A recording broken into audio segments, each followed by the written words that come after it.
हाय मित्रांनो, लय दिवसाच्या बाद व्हिडिओ पडणार आहे यूट्यूबला. भांडे घासत आहे, भांडे पडलेत, काम झाले, सगळं कपडे धुवून झालेत, स्वयंपाक करून झाला. आता पूर्ण आवरून घ्यायचे मला. व्हिडिओ काल नाही तर काही लोकांना वाटते की ही उगाचच व्हिडिओ काढते टाकते, हिला काय काम आहे काय नाही. माझ्या नवऱ्याला आवडते व्हिडिओ करलेलं म्हणून मी करलेलो. मला बाकीच्या लोकांचं काय करायचं, बरोबर ना?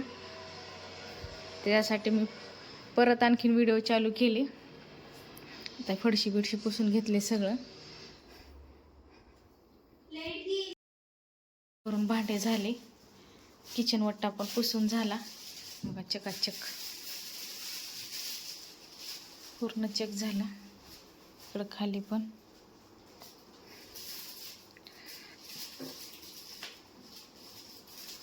चकाचक भांडे बिंडे लावून एकदम इकडं रॅप करलेले. लाईट आली, लाईट गेली होती. चला झालं काम. थोडंसं टी व्ही बघून घेते आणि आराम करते. पाणी सुटलं होतं, पाणी भरून घेतलं इकडं. आता इकडं स्वयंपाक चालू आहे. मी भाकरी करून घेतली. इथं भाकरी जेवढ्या लागतात तेवढ्याच करून घेते, का तर उन्हाळा दिवस आहे. भाकरी वाळून चालल्यात, 3 लागल्या 4 लागल्या, तेवढ्याच करून घेणे. आता इकडं बेसन पीठ करणार, म्हणजे पिठलं करणार आहे.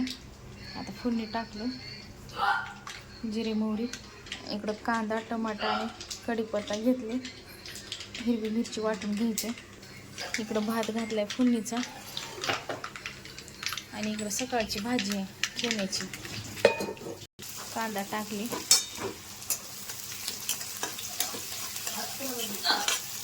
तुम्ही कसं करता बेसन पीठ कमेंट्समध्ये सांगा.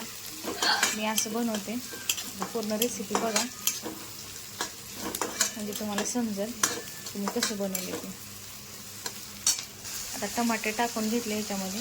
टमाटे पूर्ण बारीक मऊ उजीनं भाजून घ्यायचं. कांदा टमाटा फ्राय झालं. आता ह्याच्यामध्ये हळद आणि हिरवी मिरची टाकून घेतली आणि शेंगदाणे टाकले थोडे. हिरवी मिरची लसूण वाटून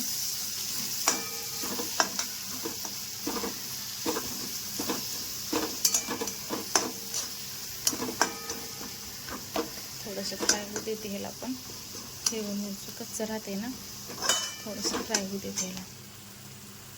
पूर्ण फ्राय झालं. आता ह्याच्यामध्ये मी पाणी टाकून घेते. 1 गिलास पाणी टाकले ह्याच्यामध्ये. आता थोडं करायचं बेसन.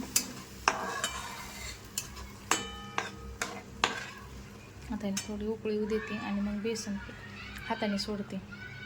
तुम्ही कसं पाण्यामध्ये पातळ करून सोडता का असं हाताने सोडता? मी तर हाताने सोडते. आता उकळी मारते पाणी. आता असं बेसन सोडायचं, असं चमच्याने असं करून हलवायचं, म्हणजे चव लागते.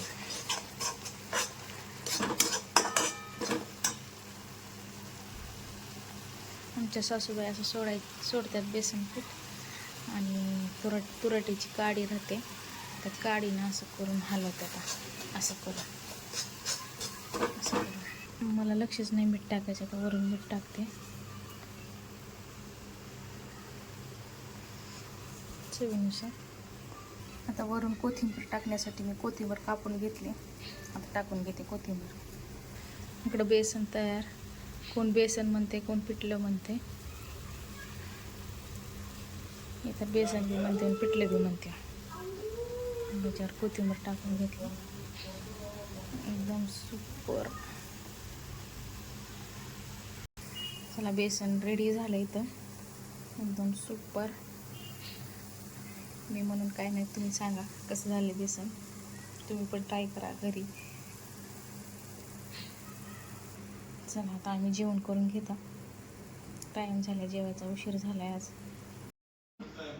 थोडंसं ताक करायचं.